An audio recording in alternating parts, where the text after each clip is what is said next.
Assalamualaikum warahmatullahi wabarakatuh dan selamat pagi Celebes People. Senang sekali saya Rafika Mustaqimah Wardah kembali menjumpai Anda dalam acara Celebes Virtual Business Week 2022 season ketiga dengan tema Women and Change Bisa Tonji. Di edisi hari ini tanggal 28 April 2022 dan seperti biasa Celebes People, di edisi hari ini kita akan menghadirkan narasumber yang berkompeten di bidangnya dan tentu saja kita akan membahas sebuah topik yang menarik. Celebes People, sumber daya manusia atau SDM adalah salah satu hal yang sangat penting dalam perusahaan karena memiliki peranan yang sentral. Itulah mengapa kita harus memberikan perhatian lebih terhadap SDM untuk keberlangsungan perusahaan nantinya. Dan Celebes People, itulah dasar mengapa salah satu perusahaan yakni Insight Sinergi Talenta kemudian didirikan. Seperti apa pengaruh perusahaan Insight Sinergi Talenta ini dalam pemberdayaan SDM? Di studio saya sudah bersama dengan narasumber yang tentu saja berkompeten di bidangnya dan bisa memberikan kita inspirasi luar biasa. Ada Ibu Fauzia Sulfitri, benar namanya Ibu? Betul. Apa kabar hari ini Ibu? Cantik sekali, Masya Allah. Sudah siap memberikan energi positif ke Celebes People? Insya Allah. Gimana Ramadannya Ibu? Bagaimana puasanya? Puasanya Alhamdulillah lancar ya. Lancar. Seperti tahun-tahun sebelumnya lancar, Alhamdulillah. Di rumah juga sama anak-anak juga Ramadannya juga Alhamdulillah. Alhamdulillah. Lancar juga semua. Pagi-pagi tetap aktivitas Bu ya? Sebenarnya selama Ramadan itu saya off. Oke. Jadi sejak saya sudah tidak lagi bekerja di organisasi, sudah kurang lebih 6 tahun ini, Ramadan itu saya libur penuh. Oke. Jadi saya tidak ngambil kerjaan apapun gitu ya. Lebih banyak saya memang fokuskan untuk sama anak-anak di rumah, fokus ke ibadah juga gitu ya. Karena ya biasalah dulu di korporasi kan nggak bisa kayak gitu ya. Betul-betul karena kesibuk ya. Sibuk, jadi sejak punya usaha sendiri ya saya lebih banyak di rumah. Kalaupun ada kegiatan, lebih banyak kegiatan internal bersama tim saya untuk pengembangan, untuk development, atau membantu beberapa klien-klien yang memang skalanya tidak begitu berat gitu, untuk dijalankan.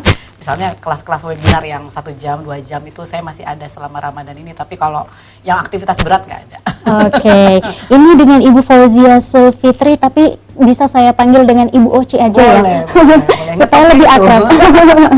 Iya, jadi Ibu ini saya sempat baca-baca profilnya Ibu, Yes. dan mungkin tidak lebay kalau saya bilang kiprahnya sudah menasional sampai mendunia bahkan kalau saya bilang. Ini luar biasa, Ibu mendirikan sebuah perusahaan yang bergerak di bidang jasa konsultasi sumber daya manusia, betul Yes, Ibu betul, ya? betul sekali. Luar biasa, sudah kiprahnya menasional, kemudian saya juga sempat baca profilnya, sempat kuliah di jurusan psikologi dan kemudian menggeluti dunia ini. Saya penasaran alasan Ibu untuk mendirikan jasa konsultasi pengembangan sumber daya manusia ini seperti apa? Oke. Jadi sebenarnya gini, kalau kita mau urut ke belakang gitu ya, kan saya selama ini kan memang berkarir di bidang SDM ya. Jadi sejak saya lulus dari UI waktu itu tahun 99 akhir, saya memulai karir saya itu di dunia pengembangan SDM memang. Dan starting dari situ saya jatuh cinta sama dunia SDM ini ya, karena memang saya juga orangnya kan people person ya, senang ketemu sama orang. Dan dalam perjalanan awal karir saya itu saya merasa menemukan energi gitu ya, mendapatkan yang kalau orang bilang pada umumnya adalah passion, ketika saya bisa membantu orang lain untuk bertumbuh dan berkembang gitu. Nah, jadi sejak awal karir saya udah ketemu passion itu gitu. Nah, starting dari situlah saya kemudian merasa bahwa ini jalan yang harus saya jalani gitu. Dimana menjadi seseorang yang mengurus karyawan itu gitu ya, adalah kayaknya sebuah panggilan jiwa buat saya. Nah, karena saya passionate di bidang itu, jadinya saya terus-menerus belajar, gak pernah berhenti belajar, dan membangun terus kompetensi saya, membangun network saya juga. Dan ketika pada saatnya saya sudah tiba di perencanaan saya yang memang sudah saya rencanakan sejak awal, di usia 40 tahun itu saya sudah tidak lagi bekerja di korporasi, tapi saya akan membangun jasa consulting saya sendiri, dan alhamdulillah itu terwujud ya. Jadi 2016 itu tepat saya 40 tahun, Di titik itu kemudian saya membangun Insight Sinergi Talenta pertama kali, yang ide utamanya itu karena memang begini, ketika saya berkarir selama kurang lebih hampir 7 tahun di Makassar, kan sebelumnya saya di Jakarta ya. Oh, sebelumnya di Sebelumnya Jakarta. saya di Jadi Jakarta. kuliahnya di Jakarta, Di kemudian Jakarta. berkarir langsung di Jakarta dan Iya. baru pindah ke Makassar. Iya, saya berkarir dari bawah, dari nol. Saya berkarir dari nol sampai dengan saya ada di level manager ya di Jakarta. Kemudian saya pindah ke Makassar. Nah, sampai di Makassar itu saya ketemu kenyataan bahwa ternyata memang kita punya banyak PR dari sisi pengembangan SDM. Karena saya berhadapan langsung nih dengan anak-anak muda yang saya pimpin waktu itu di Trans Studio Theme Park dan Mall Makassar ya. Waktu itu memang atasan saya sempat bilang, kayaknya kamu jangan expect too much gitu ya, sama seperti dengan SDM di Jakarta. Begitu sampai di sini, saya waktu perjalanan ke sini saya sampai bilang gini, emang kayak gitu ya SDM di Makassar gitu ya. Nah, tapi ternyata memang realitinya kayak gitu, ada banyak PR. Saya tidak bilang bahwa tidak berpotensi, tapi ada banyak PR. Nah, dalam perjalanan itu kemudian ketika saya pindah juga ke organisasi berikutnya gitu ya, saya juga ketemu banyak problem juga. Oh, ternyata memang butuh banyak bantuan nih gitu ya, butuh banyak tangan-tangan lah yang bisa membantu untuk mengembangkan SDM di Indonesia Timur. Maka dengan niat yang memang sudah saya bawa sejak usia saya 23 tahun itu, membangun Insight Sinergi Talenta ini menjadi semakin kuat gitu untuk saya. Dan memang 2 tahun menjelang saya resign, itu memang saya sudah persiapan. Nah, bahkan nama Insight sendiri itu juga saya dapatkan dari beberapa orang-orang yang sering saya ajak ngobrol gitu ya, karena mereka tuh suka ngomong gini, Bu, kenapa ya kalau habis ngomong sama Ibu saya selalu dapat insight gitu. Jadi dari situ awalnya. Dari situ awalnya. Jadi membaca kebutuhan organisasi yang ada di Indonesia Timur, membaca gap yang saya lihat dari SDM di Indonesia Timur, kemudian juga saya tahu dan saya yakin dengan kemampuan saya, dengan kompetensi saya dan pengalaman saya selama bertahun-tahun gitu ya di korporasi, saya rasa itu semua bisa menjadi sebuah modal untuk bisa membangun SDM di Indonesia Timur. Insya Allah menjadi salah satu lah ya. Kalau selama ini optionnya kebanyakan konsultan itu dari Jakarta, dari Jawa gitu ya, maka Insight ini datang dengan tagline Insight dari Timur Indonesia. Makassar bisa tonji kan? Luar biasa. Jadi intinya mimpi-mimpi itu berkelanjutan gitu ya, kemudian melihat kebutuhan yang ada dan juga saya juga yakin dengan apa yang bisa saya tawarkan bersama tim saya. Itu sih intinya. Insight Indonesia ini kan setelah pulang dari Jakarta baru terpikirkan untuk dibentuk, ataukah setelah lulus itu umur 23 tahun, oh nanti umur 40 tahun saya sudah harus menciptakan lapangan kerja nih, atau misalnya saya sudah harus bisa sebagai penyedia jasa ini. Seperti apa Ibu? Nah, memang itu sudah lahir dari umur saya 23 tahun. Jadi starting dari saya masuk di korporasi pertama kali di usia itu. Kemudian saya ikut sebuah pelatihan yang namanya career planning di perusahaan saya itu. Kemudian di perusahaan saya itu minta kita untuk bikin milestone. Apa sih saya punya target ke depan? Without knowing kalau saya akan sampai di titik ini, saya setting target memang waktu itu. Umur 40, I wanna be my own boss gitu. Saya tulis begitu di catatan saya gitu. Nah, menjelang usia saya sampai di 40, karena saya tahu saya punya target ke situ, maka selama 17 tahun itu yang saya bangunkan adalah kompetensi, network gitu ya. Kemudian saya mengumpulkan banyak sekali sertifikasi yang kemudian bisa menjadi modal saya ketika saya membangun Insight. Jadi sebenarnya karir saya itu by design. Saya tidak mengalir begitu saja. Saya desain ya, saya desain dari karir. umur 23 itu. 23 tahun itu. Jadi memang saya punya milestone waktu usia 23 tahun itu milestone yang saya buat yang paling jauh kan usia 40 ya. Yang terdekat itu adalah sebelum 30 saya sudah harus jadi manajer, sebelum 35 saya sudah ada di posisi GM. Itu target saya yang saya tulis di umur saya 23. Tapi terpenuhi semua. Terpenuhi semua 28, 34, kemudian 36 saya sudah ada di posisi direksi. Jadi sebelum saya resign dari korporasi saya yang terakhir, saya sudah ada di posisi direksi. Wow, luar biasa. Selama perjalanan itu pasti butuh ada tantangan juga dong pastinya, Bu. Banyak. Dan itu harus konsisten dengan mimpi yang ditulis pada saat umur 23 tahun itu. Kok bisa konsisten, gimana sih, Bu? Boleh diceritakan ke Celebes People? Iya. Itu karena saya memang punya ultimate goal ya. Saya punya goal yang besar gitu. Nah, biasanya kita itu kadang-kadang suka jadi nggak konsisten karena ya mimpi kita sederhana, terlalu sederhana gitu. Jadi kalau kita punya goal, punya target, itu kalau belum bisa bikin kita nggak tidur nyenyak, itu berarti dia kekecilan. Oh gitu ya. Berarti harus mimpi setinggi-tingginya dong, Bu. Kan nggak ada yang larang kan mau mimpi apa gitu kan. Jadi memang target saya besar. saya waktu usia 23 itu saya nggak tahu saya mau gimana sampai di sini. Tapi karena punya target, maka saya tahu saya ada di mana, mau menuju kemana, kan gitu ya. Tapi kalau kita nggak punya target, misalnya ada orang yang punya sikapnya bahwa saya go with the flow aja lah gitu, mengalir seperti air gitu, ya nggak apa-apa juga ya kalau memang punya pendirian seperti itu. Tapi kalau saya punya prinsip bahwa ya hidup itu harus didesain ya, harus direncanakan. Kalau orang bisa desain untuk gagal, kenapa saya nggak desain untuk sukses, kan gitu ya. Nah jadi selama 17 tahun itu ya akhirnya karena tahu punya target, jadinya suka ngingetin diri sendiri.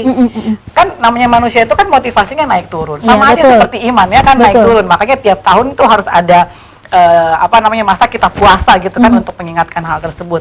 Nah ketika lagi drop ya, yang saya ingat apa? Yang saya ingat lagi ultimate goal saya lagi, saya punya goal besar apa lagi gitu ya. Jadi ketika tahu bahwa saya sedang menuju ke sesuatu yang besar, capek, lelah, kurang tidur, banyak tantangan, apalagi perempuan jadi pemimpin, ya itu bukannya bikin saya lemah, tapi bikin saya jadi saya lagi jadiin bahan bakar lagi untuk semangat lagi ya. Manusia itu kan memang motivasinya naik turun, dan tidak ada orang lain yang bisa memotivasi kita selain diri kita sendiri. Motivator mau ngomong apa, kalau kita nggak termotivasi ya nggak bisa. Jadi kalau Mbak Vika tanya gimana saya jaga konsistensi, ya saya ingat saja saya mau menuju kemana gitu. Saya ingat saja saya punya ultimate goal. Saya ingat saja bahwa saya tahu Tuhan itu sudah menghadirkan saya ke dunia ini dengan message seperti apa gitu. Saya ingin jadi manusia yang bermanfaat. Bermanfaat seperti apa ya? Saya selalu ingat diri saya, karena capek mah biasa ya, lelah mah biasa, kurang tidur mah biasa. Tapi capek, lelah dan lain-lain itu hanya bisa diatasi dengan istirahat. Habis itu ya kita bangkit lagi, kita kejar lagi. Luar biasa, betul-betul menginspirasi ya Celebes People. Ibu Oci ya, tadi kan saya sudah bilang bahwa mungkin selama perjalanan ini mendapat tantangan-tantangan, apalagi kita sebagai seorang perempuan yang biasanya Bu ada kalimat-kalimat yang mengatakan bahwa perempuan sekolah tinggi-tinggi ujung-ujungnya di dapur, atau mungkin kita sebagai perempuan seringkali dianggap sebagai kelompok kelas kedua di masyarakat. Nah bagaimana Ibu Oci menanggapi itu? Oke, jadi sebenarnya kalau kita bicara ya, dunia itu kan sebenarnya sudah berubah banget. Kalau Mbak Vika lahir tahun 50, 60-an gitu, it's very challenging for woman gitu ya. Bahkan untuk punya hak pilih saja atau bisa masuk di universitas-universitas yang bagus di luar negeri gitu ya, itu buat perempuan itu sangat sulit. Nah, bersyukurlah kita yang hadir di masa sekarang, di masa yang sudah sangat-sangat memberikan kesempatan kepada perempuan ya untuk masuk di lini apapun. Tapi yang namanya challenge pasti ada. Perubahan yang namanya tantangan itu pasti ada. Nah dunia yang berubah itu kan pasti disertai dengan tantangan ya. Nah jadi kalau kita bicara tantangan yang dihadapi ya nggak mungkin nggak ada, pasti ada. Apalagi kalau perempuan masuk di dunia korporasi ya. Kalau istilah di korporasi itu ada namanya glass ceiling phenomenon gitu, atau fenomena gelas kaca.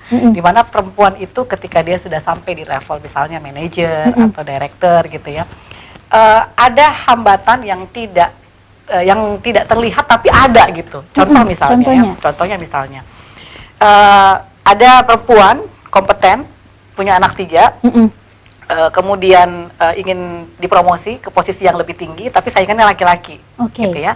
Nah kemudian ketika akhirnya yang dipilih laki-laki itu biasanya pada umumnya permasalahan yang dimasalahkan adalah ketika dikhawatirkan perempuan ini punya challenge dari sisi domestik.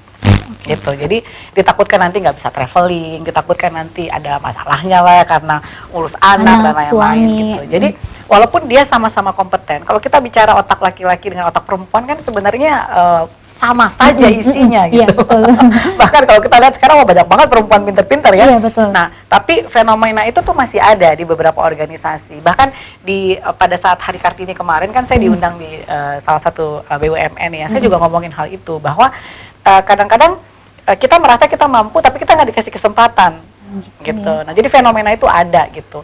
Nah perempuan ketika menghadapi hal itu pun juga kadang-kadang ya, saya juga kasih contoh ke diri saya sendiri. Saya kan orangnya sangat asertif. Saya akan sampaikan apa yang ada di pikiran saya, apa yang ada di hati saya gitu ya, dan saya akan sampaikan secara objektif. Nah tapi ketika perempuan yang menyampaikan itu, saya dianggap agresif di ruang meeting, dianggap menyerang gitu ya, apalagi kalau yang dalam satu ruang meeting itu bapak-bapak semua gitu ya. Nah tapi kalau yang melakukan itu laki-laki, tidak pernah ada embel-embel agresif itu. Atau juga misalnya ketika kita sedang banyak deadline, sedang banyak tekanan dari organisasi gitu ya. Ya perempuan kadang-kadang dianggap, ya lo bisa nggak sih, ini gimana nanti lo ngatur urusan keluarga gitu. Kalau traveling 5 hari, saya aja sampai sekarang masih sering dapat pertanyaan kayak gitu. 5 hari, 6 hari, Boci pergi, anaknya gimana? Sekarang pertanyaan yang sama diajukan nggak sama laki-laki? Iya, biasanya betul. kan enggak gitu. Nah jadi fenomena seperti itu menjadi sebuah tantangan buat perempuan. Tapi yang namanya tantangan itu bukan berarti nggak bisa diatasi, ya kan? Nah jadi perempuan itu ya harus punya energi 2 kali lipat untuk membuktikan bahwa dia kompeten, dia deserve the position, dan dia juga bisa objektif berpikir seperti laki-laki. Karena perempuan kan suka dibilang ini PMS, dia subjektif. Betul. Kalau dia lagi PMS dia baper dan lain-lain. Emang laki-laki nggak ada yang baper? Saya juga banyak ketemu dengan pemimpin-pemimpin laki-laki baperan, nggak punya nyali, ada juga. Tapi kalau disampaikan dianggap agresif, kalau kita, ya begitulah. Jadi itu yang terjadi di dunia ini, nggak usah dilawan. Kalau menurut saya nggak usah dilawan, karena that's how the world works gitu kan. Yang mesti kita lakukan adalah membuktikan. Gitu. Jadi kalau saya itu yang dibanding saya koar-koar gitu ya, mendingan saya buktikan ke diri saya sendiri dulu. Saya nggak mau buktikan sama orang lain dulu. Kalau buktikan sama orang lain itu kita capek nanti. Jadi saya lebih ingin membuktikan ke diri saya sendiri bahwa I'm capable, I'm competent, I deserve the position. Walaupun saya punya 4 anak, saya bisa ngurus rumah tangga saya dengan baik, saya bisa urus pekerjaan saya, bisnis saya dengan baik. Kemudian saya juga bisa membuktikan ke diri saya sendiri bahwa saya mampu untuk mengharmonisasi kehidupan saya yang dengan 4 anak tanpa pembantu, ngurus suami kan, ngurus bisnis. Tapi challenging Bu ya. Challenging karena kita harus bisa tetap konsisten dengan pekerjaan kita, tapi kita tidak bisa meninggalkan kodrat kita sebagai perempuan untuk mengurus suami dan juga anak-anak. Itu seperti apa? Ya, jadi gini, pertama perempuan itu harus punya awareness dulu, kesadaran dulu, karena kadang-kadang namanya juga manusia, ada egonya, gitu ya, ada egonya. Dimana ketika dia sudah sampai di titik tertentu, gajinya udah gede gitu ya, udah mulai besar kepala, kemudian merasa bisa ini, merasa bisa itu, merasa bisa ini. Nah, itu yang kadang-kadang jadi problem gitu. Nah, jadi ketika perempuan itu merasa bisa semuanya, jadinya kadang-kadang suka menyepelekan hal-hal yang lain. Nah, jadi yang saya sarankan jangan merasa bisa, tapi bisa merasa bahwa saya ini perempuan. Secara fitrah memang istri itu adalah mengabdi kepada suami. Secara fitrahnya ya ibu itu mengurus anaknya. Anak-anak itu kan nggak ada yang minta dilahirkan kan. Tapi anak-anak itu deserve untuk diperlakukan, dididik, dibimbing oleh ibu. Yang kalau dia berhasil di luar rumahnya, dia juga harus bisa berhasil mendidik anaknya.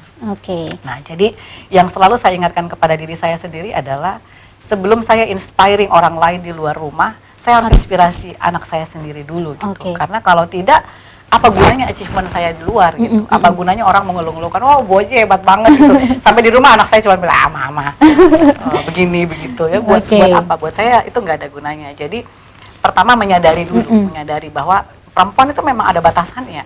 Perempuan itu memang ada fitrahnya, perempuan itu memang ada kewajibannya. Nah, tapi itu semua akan bisa diatasi kalau kita punya visi yang sama dengan pasangan kita, kita bisa berkomunikasi dengan baik, dan kita juga punya tujuan yang ingin kita capai sama-sama gitu ya, dan kita juga tahu bahwa apa yang kita lakukan itu untuk kita bersama. Jadi intinya adalah kesadaran ya. Kesadaran. Harus bisa memposisikan diri kita sebagai seorang perempuan. Tahu diri dan bisa merasa. Baik, Ibu Oci, ini kita tadi sudah beberapa kali menyinggung soal Insight Indonesia, tapi kita belum tahu. Nanti Ibu Oci akan sampaikan perusahaannya ini seperti apa setelah pesan-pesan berikut ini. Siap.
Terima kasih pemirsa, Anda masih bersama kami di Salabas Virtual Business Week 2022 season ketiga dengan tema Women and Change Bisa Tonji.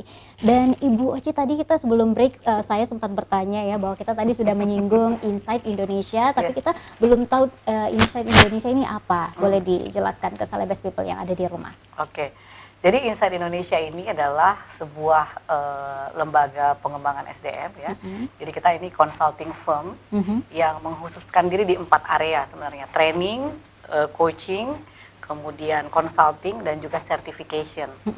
Jadi fokusnya memang lebih kepada bisnis yang didrive oleh people. Jadi kami membantu organisasi, membantu bisnis melalui pengembangan people-nya. Gitu. Nah, jadi saat ini yang banyak dibantu oleh Insight Indonesia itu mulai dari skala UMKM.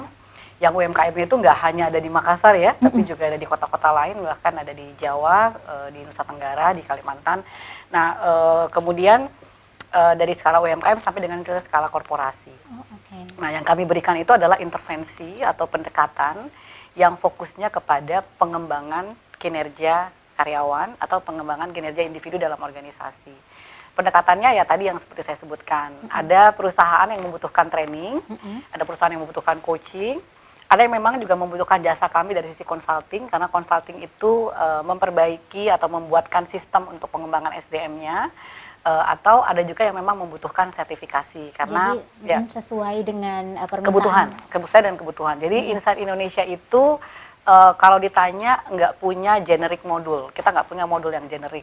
Yang selalu kami lakukan adalah customization atau menyesuaikan dengan apa yang dibutuhkan oleh organisasi. Jadi ngasih obatnya yang pas.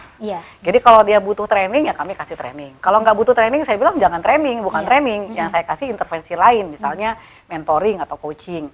Atau dia butuhnya pendampingan gitu, ada juga organisasi yang begitu, sistemnya udah jalan tapi butuh didampingi, ada juga yang kayak gitu. Atau ada yang memang ketika kami lihat, oh ini nggak bisa didampingi, sistemnya aja nggak ada gitu kan, yang jadi kami approach organisasi itu untuk membangun dulu sistemnya. Setelah mereka membangun sistemnya, membangun SOP, KPI, kamus kompetensi dan lain-lain, nah kemudian setelah itu baru mereka kita bisa lepas atau malah kita dampingi lagi gitu. Jadi Insight itu selalu berangkat dari apa yang menjadi kebutuhan, apa yang menjadi gap dari organisasi tersebut gitu ya, apa yang menjadi challenge utamanya, dan apa yang menjadi objektif dari organisasi itu. Jadi nggak pernah kita datang dari kita, tapi selalu datang dari apa yang mereka inginkan. Jadi ini skalanya terkecil apa Bu, organisasi, UMKM sampai korporasi yang karyawannya itu sudah sampai 1000-an lebih, unit bisnisnya udah 11. Itu ada yang kami bantu. BUMN juga ada yang kami bantu, anak perusahaan dari BUMN juga ada yang kami bantu. Itu klien-kliennya dari mana aja Bu? Dari Makassar aja? Karena Ibu kan sekarang stay-nya di Makassar. Stay-nya di Makassar. Kliennya itu sebenarnya mostly selama ini masih banyak memang dari Indonesia Timur. Tapi belakangan kami sudah dapat banyak sekali klien-klien juga dari Indonesia Barat ya, dari Jakarta, kemudian Nusa Tenggara, Kalimantan juga ada, Sumatera juga udah ada. Selama 2016 sampai dengan sekarang, Insight sudah mengumpulkan portofolio klien itu lebih dari 100. Wow, dari 2016 sampai sekarang? Sekarang, sudah lebih dari 100. Oh ya, kami juga punya klien di Papua, saya lupa. Sampai ke Papua juga ada juga ya? Tapi itu disesuaikan dengan permintaan-permintaan dari kliennya itu? Iya, kita sesuaikan. Terkait ada 4 yang tadi ya, luar biasa. Nah, sebenarnya sejauh apa sih atau sepenting apa sih sebenarnya pengembangan SDM ini di perusahaan ataupun di organisasi, di UMKM atau di mana saja Ibu? Jadi bottom line itu adalah apapun industrinya, semuanya itu yang ngerjain people. Betul. Jadi apapun industrinya, apapun yang dijual oleh organisasi itu atau perusahaan itu, mau jasa, mau produk, semuanya kan people centric ya. Semuanya berpusat kepada sumber daya manusianya. Dan sumber daya manusia itu karena saya selama bertahun-tahun bergelut di dunia ini berawal dari departemen yang namanya personalia, kemudian jadi human resources, sekarang udah jadi human capital. Ketika jadi human capital maka karyawan itu sudah dianggap sebagai modal gitu ya, sebagai bagian dari sesuatu yang harus dikelola dengan baik oleh organisasi. Mengapa penting? Ya karena manusia ini sangat dinamis ya. Kemudian manusia ini juga butuh banyak hal yang dia perlu diberikan oleh organisasinya. Dan at the end of the day yang dibutuhkan dari orang-orang ini adalah kontribusi terhadap organisasi, kan begitu. Nah, bayangkan kalau perusahaan tidak mengurus dengan baik karyawannya, ya, tidak memberikan pendekatan yang pas buat mereka, karena HR itu kan spektrumnya luas banget. Nah, jadi ketika ini tidak diberikan, maka bisa dibayangkan bagaimana kontribusi people ini terhadap organisasi, bagaimana organisasi ini bisa maju kalau people-nya nggak diurusin. Jadi, if you take care of your people, they will take care of your business, gitu. Jadi kalau kita lihat sekarang, perusahaan-perusahaan yang sangat fokus kepada people-nya, itu dia majunya lebih cepat, gitu. Dibandingkan dengan yang barangkali tidak menjadikan hal itu sebagai hal yang utama. Jadi itu penting, Bu, ya? Penting banget. Penting banget. Penting banget. Luar biasa. Nah, ini kan pada saat memulai karir ini ataupun memulai untuk membuat jasa seperti ini kan ini tidak mudah, Ibu, ya. Tidak mudah, saya yakin ini tidak mudah. Oh, tidak mudah, sangat tidak mudah. Tantangan-tantangan apa saja yang mungkin Ibu Oci dapatkan selama 2016 ini sampai sekarang?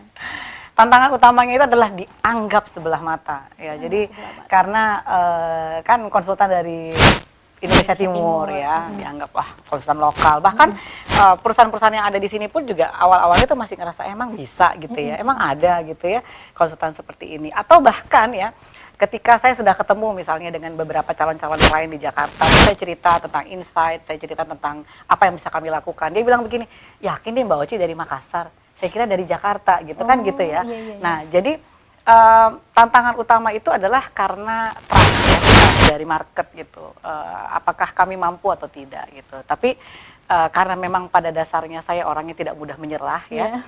Semakin digituin malah saya semakin berarti saya harus buktikan nih gitu ya bahwa kita bisa gitu. Nah, jadi tantangan paling awal itu adalah meyakinkan market bahwa ada kok consulting firm di Indonesia Timur yang kualitasnya sama dengan yang ada di Jakarta. Tapi cara meyakinkan klien itu seperti apa? Saya educate market. Jadi educate market itu adalah saya sering-sering ngobrol dengan beberapa teman-teman yang udah punya bisnis di sini gitu ya.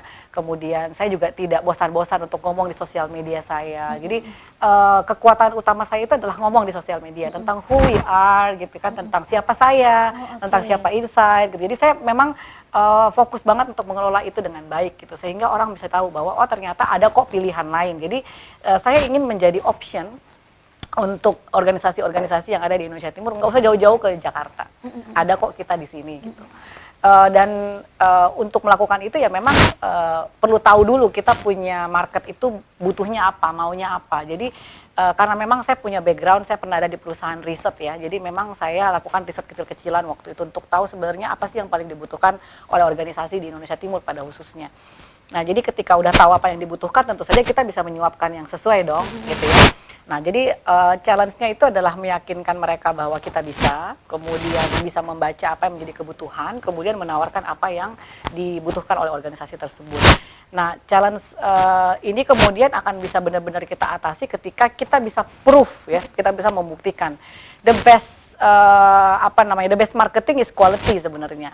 Jadi kalau kita mampu untuk menunjukkan bahwa ternyata kualitas Insight bagus ya gitu. Ternyata Insight nggak kalah dong. Berarti Makassar bisa tonji gitu kan. Nah, jadi ketika sudah mampu melihat kualitasnya, kemudian klien-klien itu memberikan testimoni, nah di situ saya sudah bisa merasa bahwa ya udah Insight berarti memang sudah punya tempat. Bahkan kami udah dipanggil untuk berkompetisi dengan vendor-vendor yang lain di Jakarta aja. Buat kami itu sudah jadi satu kabar baik ya, bahwa dari Indonesia Timur udah ada konsultan yang diajak ke Jakarta kemudian dipilih gitu ya. Itu juga sudah menjadi sebuah kabar baik juga buat kami. Luar biasa, apalagi baru berdiri di 2016. Iya. Kalau bisa dibilang masih setengah jatuh, tapi kiprahnya sudah Alhamdulillah, biasa. alhamdulillah, Nah, alhamdulillah. saya ada pertanyaan lagi, saya penasaran terkait di coaching organisasi UMKM-nya atau bahkan corporate, berapa lama di coaching dan kemudian bagaimana caranya nanti setelah pesan-pesan berikut ini. Tetap bersama kami di Salabas Virtual Business Week 2022.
Pertama, konvergensi 3 media dalam satu aplikasi. Nikmati kemudahan menonton Celebes TV, mendengar Celebes Radio, dan membaca berita-berita online. Semua di ponsel Anda. Download aplikasinya sekarang di Play Store dan App Store. Celebesmedia.id, referensi dan inspirasi.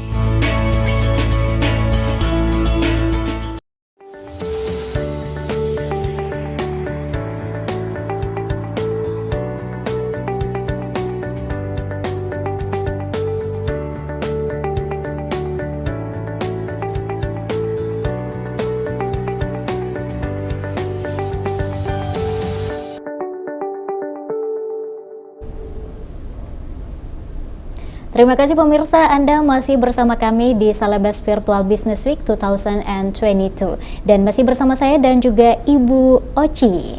Nah, tadi sebelum kita bertanya terkait sebelum saya bertanya terkait bagaimana proses coaching, saya penasaran apa sebenarnya coaching itu. Kan tadi ada juga training, kemudian ada mentoring.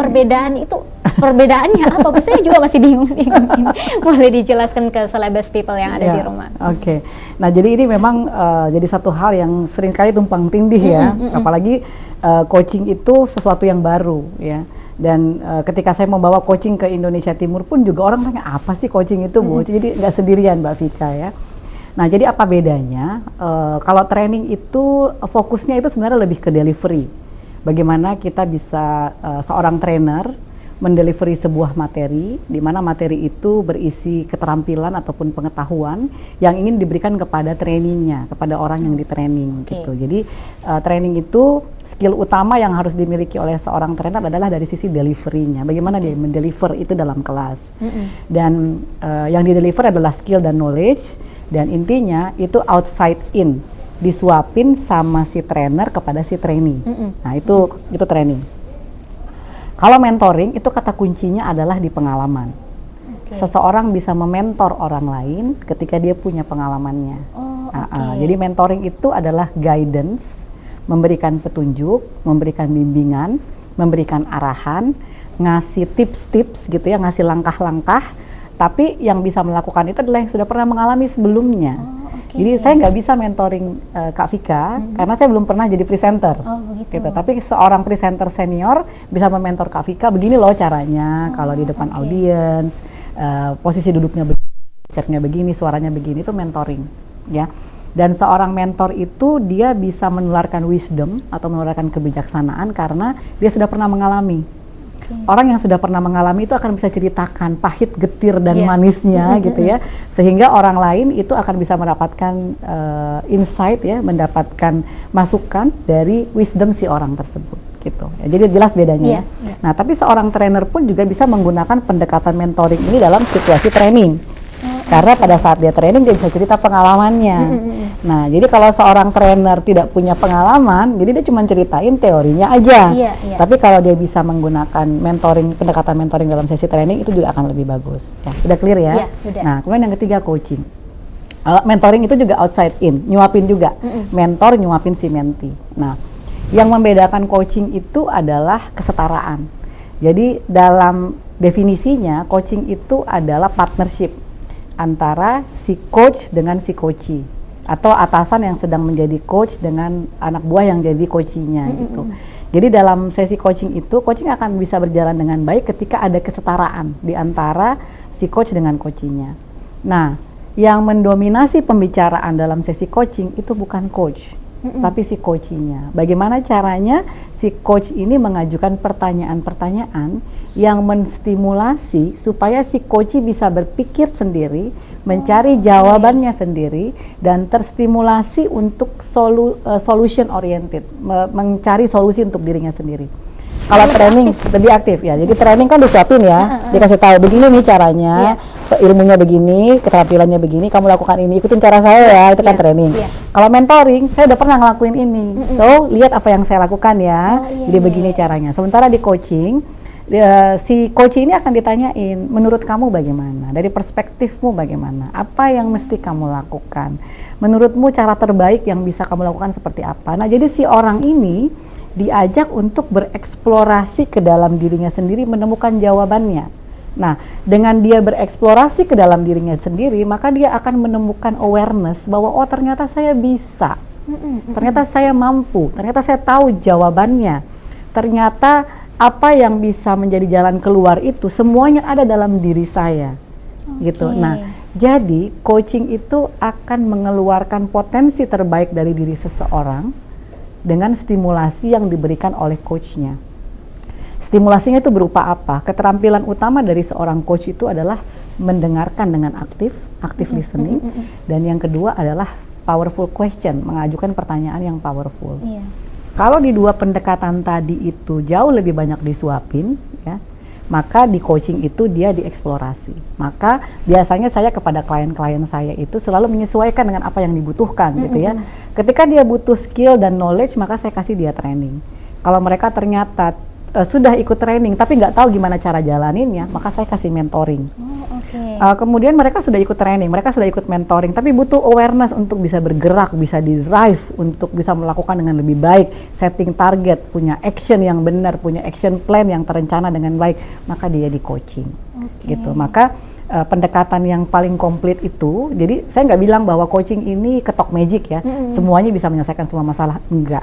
Jadi coaching ini complementary to each other. Training bisa menyelesaikan masalah tertentu, dia akan terlengkapi jika dikasih mentoring. Mentoring juga akan terlengkapi jika dia dikasih coaching. Tapi apakah bisa jalan sendiri coaching? Bisa. Apakah bisa jalan sendiri mentoring? Bisa. Semua tergantung dari apa yang dibutuhkan, apa gapnya, dan apa objektif dari setiap permasalahan yang dihadapi organisasi. Tapi sebaiknya kalau misalnya baru ingin memulai itu, sebaiknya training dulu, di mentoring dulu, atau di coaching dulu, Ibu? Nah, tergantung ya. Tergantung lagi. Jadi biasanya saya akan lihat apa yang menjadi objektif utama dari organisasi itu, gitu ya. Kalau misalnya ternyata gapnya itu ada di skill sama knowledge, ya saya akan sarankan untuk kasih training dulu.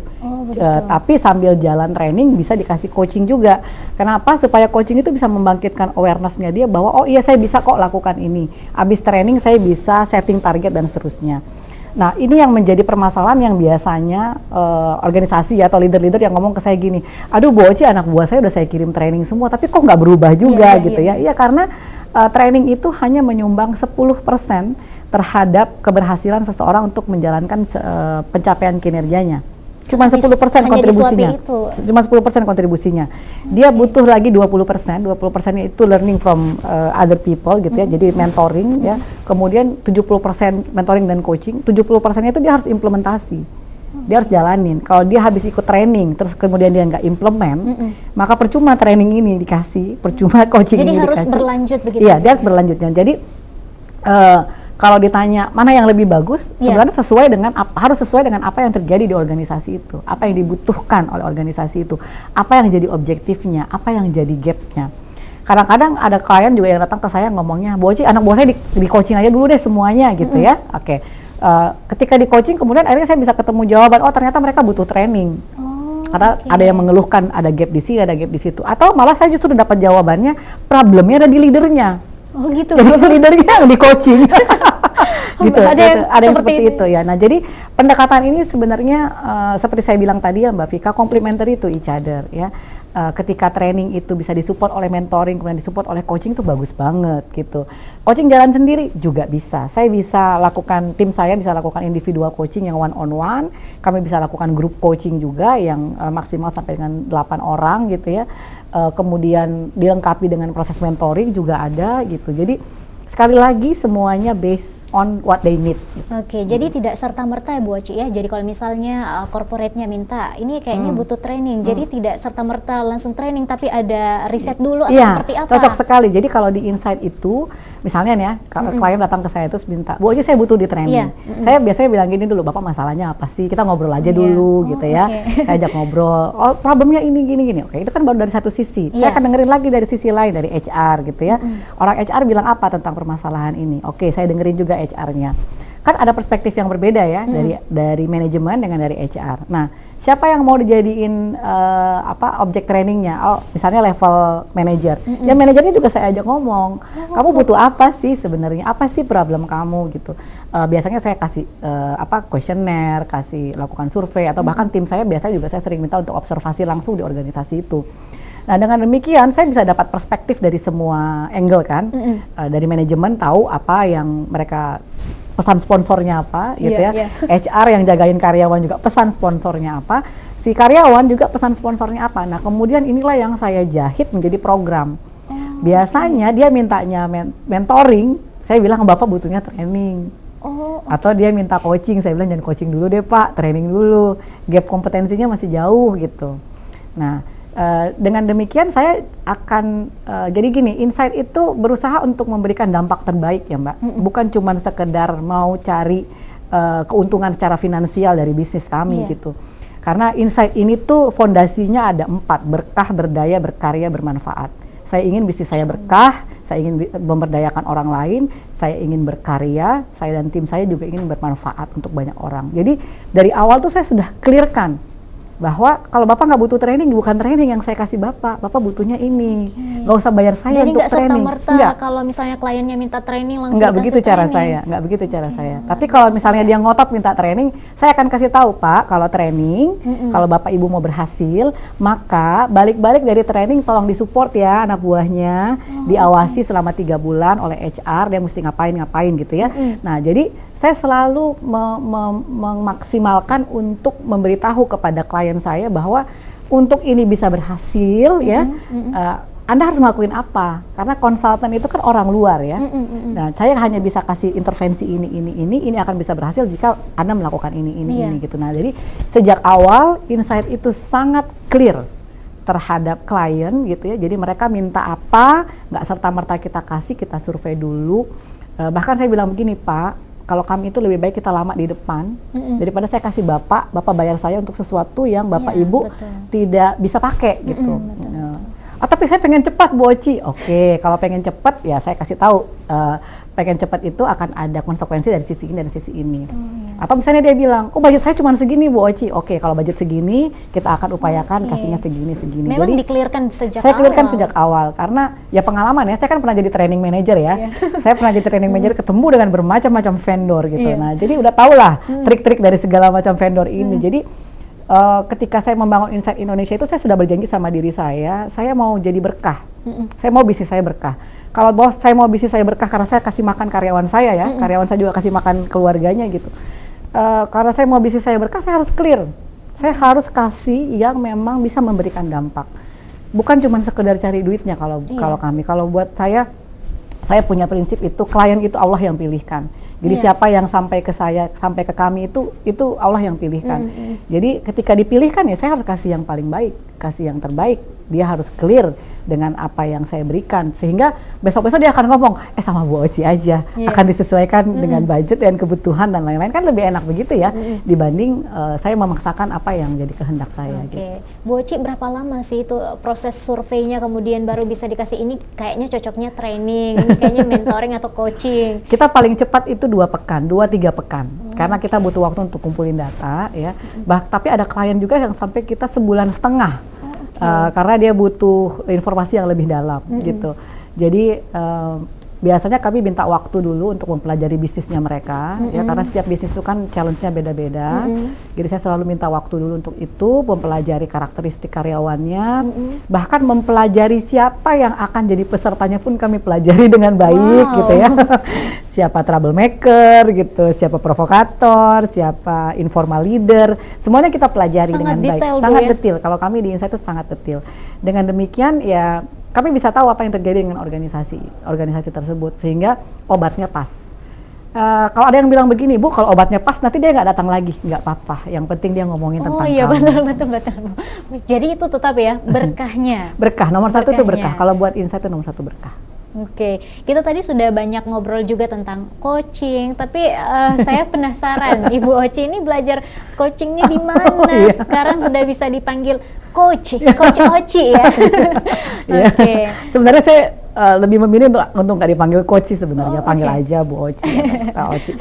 Saya belajar coaching itu di sekolah coaching yang namanya Loop Institute of Coaching. Ya, saya belajar di Jakarta tahun 2015, waktu itu masih berkarir di organisasi. Itu belajar coachingnya lama, 88 jam training dan harus mengumpulkan 40 jam coaching tidak berbayar ya, jadi pro bono coaching namanya. terus menjalankan proses corporate, proses namanya community service. Jadi saya memberikan coaching secara gratis kepada komunitas gitu ya. Kemudian ada ujiannya juga gitu. Nah, setelah melewati itu barulah kita boleh disebut sebagai seorang professional coach yang standarnya Indonesia dulu ya. Standarnya Indonesia dulu. Nah, coaching itu sendiri kan juga punya federasi coaching secara internasional, namanya International Coaching Federation, dan saya adalah koordinator ICF untuk Indonesia Timur. Jadi ICF ini punya 3 jenjang lagi untuk menjadi professional coach. Yang pertama itu ACC, namanya Associate Certified Coach, kemudian PCC, di atasnya lagi ada MCC. Nah, sekarang saya sudah PCC. PCC itu di di jenjang level ke tengah, level ya. tengah. Level Oke. tengah itu adalah mereka professional coach yang sudah mengikuti training tadi 88 jam tadi. Terus dia juga sudah di mentoring 3 bulan untuk persiapan menjadi PCC. Kemudian sudah mengumpulkan 500 jam training yang 500 jam coaching yang berbayar ya. Jadi udah harus punya klien dan sudah dibayar oleh kliennya. Kemudian harus mengumpulkan ujian ya, di mana ujiannya itu adalah ujian coaching yang direkam ya. Jadi ada rekaman coaching yang dikirimkan ke ICF di Amerika, kemudian diterjemahkan ke bahasa Inggris gitu ya. Kemudian nanti dia akan mendengarkan keseluruhan dari sesi coaching kita dan akan ada marknya gitu, ini udah benar atau tidak gitu ya. Setelah itu baru dikasih gelarnya PCC gitu. Kalau di Indonesia sendiri PCC itu baru ada sekitar 50-an something ya. Saya orang ke-32 yang pertama di Indonesia Timur. Wow. Kalau ACC juga sudah ada di Indonesia Timur, ada beberapa, di Insight juga sudah ada yang ACC, dan ada beberapa teman-teman yang sedang mengejar kredensial tersebut gitu ya. Jadi kredensial ini pentingnya untuk apa? Pentingnya untuk memastikan kepada klien bahwa kami ini layak disebut coach. Jadi bukan coach kotahe ya Kak. Jadi nggak serta-merta dipanggil Coach, nggak karena memang serta-merta. sudah harus bisa mengumpulkan sudah berapa lama meng-coaching, Iya, betul. kemudian harus mengumpulkan jam-jam tertentu, Iya, betul. kemudian harus ada Ada ujiannya. standarnya, ada standarnya. Jadi Ada kode etik juga Kak. Ada kode etik Ada kode juga. etik. Jadi kode etik itu kalau dilanggar, kami punya gelar bisa dicabut. Jadi ada hal-hal yang menjadi kode etik dari profesi seorang professional coach yang mesti kami patuhi, yang membuat kami juga terjaga gitu. Jadi misalnya Kak Vika di coaching oleh saya gitu ya, kita tanda tangan agreement Kak. Jadi siapapun yang meminta apa sih yang diomongin antara Kak Vika dengan Bu Oci, itu nggak akan saya omongin. Karena gitu. kita terikat Kode oleh etiknya. confidentiality agreement. Oke, Gitu. luar biasa. Saya tadi lanjut ya Bu, yang pertanyaan saya sebelum kita Iya, nih. ada pertanyaannya, aku Iya. masih ingat.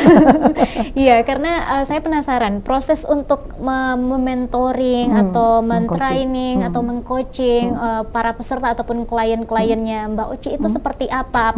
Apalagi ini kita di situasi pandemi, ya itu seperti apa? Apakah bisa atau harus face to face atau boleh lewat online Oke. atau seperti apa? Oke. Nah, kalau Insight sendiri itu kan punya program yang tadi sudah saya sebutkan ya. Kalau training kita ada yang public ataupun in-house. Training itu bisa 1 hari, bisa 2 hari. Ada yang kalau workshop bisa 3 hari sampai 5 hari. Kalau dulu sebelum pandemi semuanya pastinya offline ya Kak. Tapi begitu masuk pandemi, kami kemudian shifting juga ke online. Jadi kami punya satu unit namanya Insight Online Solution, di mana Insight Online Solution itu bergeraknya di training, coaching, consulting yang dilakukan secara online gitu. Nah, sekarang udah mulai lagi ada juga yang hybrid ya, yang online offline gitu. Nah, jadi pendekatan kita ada, kalau coaching itu di Insight Indonesia itu ada business coaching, ada career coaching, ada life coaching, ada parenting coaching, bahkan ada teen coaching juga. Saya juga punya klien-klien anak-anak remaja yang lagi galau-galau itu. Itu juga ada juga yang kami coaching, tapi spesialisasi Insight pada umumnya memang lebih banyak kepada bisnis dan people in organization gitu. Kemudian ada klien-klien juga yang kami berikan coaching secara berkelompok atau kita sebut sebagai group coaching, itu juga ada gitu ya. Dan mentoring juga ada ya, atau dicampur antara mentoring dengan coaching, itu juga ada. Kalau mentoring sama coaching itu biasanya dia nggak lama, paling maksimal dia 90 menit sampai dengan 2 jam. Tapi kalau training itu biasanya kami 8 jam dalam 1 hari gitu ya. Kalau 2 hari kan berarti 16 jam. Kalau dari training offline ini di-convert ke online, yang tadinya 8 jam, itu biasanya jadi 4 jam atau 6 jam secara online. Karena kan orang nggak mungkin tahan ya, seharian penuh depan laptop gitu ya. Biasanya kalau 16 jam training secara offline, kami pecah dia menjadi 12 jam training secara online, dibagi-bagi segmen gitu. Jadi misalnya tiap minggu kita ketemu atau tiap 2 hari kita ketemu. Tapi gitu. efektivitasnya tetap sama Bu ya? Jadi gini, untuk menjaga efektivitasnya kami semua belajar, termasuk saya ngambil sertifikasi sebagai virtual facilitator. Jadi begitu masuk pandemi, saya langsung ngambil sertifikasi itu untuk bisa memastikan bahwa saya bisa ngejagain kelas itu tetap hore-hore, fun, menyenangkan, hasilnya juga oke, dampaknya ada, walaupun dilakukan secara online. Harus belajar cepat Saya juga belajar ya? lagi, saya belajar Wow, lagi, tim saya juga luar belajar biasa. semua, dan saya ambil sertifikasi khusus untuk itu. Ya ampun, ini bertanya ke Ibu Oci kayaknya kalau 1 jam kayaknya tidak Nggak cukup, cukup. nggak cukup Masih kayaknya. banyak list-list pertanyaan saya belum sempat saya tanyakan ke Ibu Oci, tapi karena waktu yang membatasi kita, di pertanyaan terakhir ini saya boleh kasih pertanyaan ke Ibu Oci, apa harapannya kepada Celebes People di rumah dan juga pemerintah soal ini? Oke, jadi kalau kita bicara dengan topik utama kita gitu ya, challenge dan kompetensi gitu ya, karena memang saya berbicara di area saya. Jadi dunia ini kan udah berubah banget ya, pandemi udah kita berhasil untuk lewati lah ya pelan-pelan. Berarti banyak sekali perubahan yang akan kita lewati. Begitu kita melewati perubahan kan pasti akan banyak tantangan yang kita hadapi dalam organisasi terutama ya. Dan ketika kita berbicara tentang bagaimana menghadapi tantangan, maka faktor utama dari menghadapi tantangan itu adalah kita kompeten apa enggak untuk bisa menghadapi tantangan itu. Nah, jadi titipan pesan kepada mungkin para leaders di organisasi gitu ya, bagaimana kita bisa embrace the change gitu dengan berikan kesempatan kepada people untuk bertumbuh, berkembang, menjadikan mereka bukan sebagai alat gitu ya, tapi menjadikan mereka sebagai modalnya kita gitu ya untuk membangun bisnis kita, karena at the end of the day yang akan memberikan kontribusi terhadap pencapaian target organisasi kan adalah karyawan ya. Dan kalau kita take care of our people, they will take care of our business. Kalau kita perhatikan karyawan kita gitu ya, mereka juga akan memperhatikan kita gitu. Karena ya kita ini manusia ya. Iya. Kalau kita perhatian sama manusia lain kan mereka akan membalas Iya, dengan hal betul. yang mungkin lebih dari itu. Jadi saya sering sekali bicara tentang memimpin dengan empati, memimpin dengan hati, memimpin dengan cinta. Bahkan saya menulis buku juga tentang memimpin dengan cinta dan penghargaan gitu. Jadi ketika manusia itu diberikan cinta, diberikan penghargaan, dia akan memberikan yang terbaik untuk organisasinya. And you need to believe on that. Gitu. Luar biasa, terima kasih banyak Ibu Oci sudah Sama-sama. menginspirasi Celebes Masya People yang ada di Allah. rumah, terutama saya ya. 2 jam kayaknya juga belum cukup untuk ngobrol sama Ibu Oci, banyak banget Terima ilmu yang bisa kasih. kita ambil. Dan terima kasih untuk pemirsa di rumah yang sudah menyaksikan kami di Celebes Virtual Business Week 2022 dengan tema Women and Change Bisa Tonji. Terima kasih untuk Anda sekali lagi, mohon maaf jika ada salah kata. Saya Rafika Mustaqim Mawardah pamit undur diri dan sampai jumpa.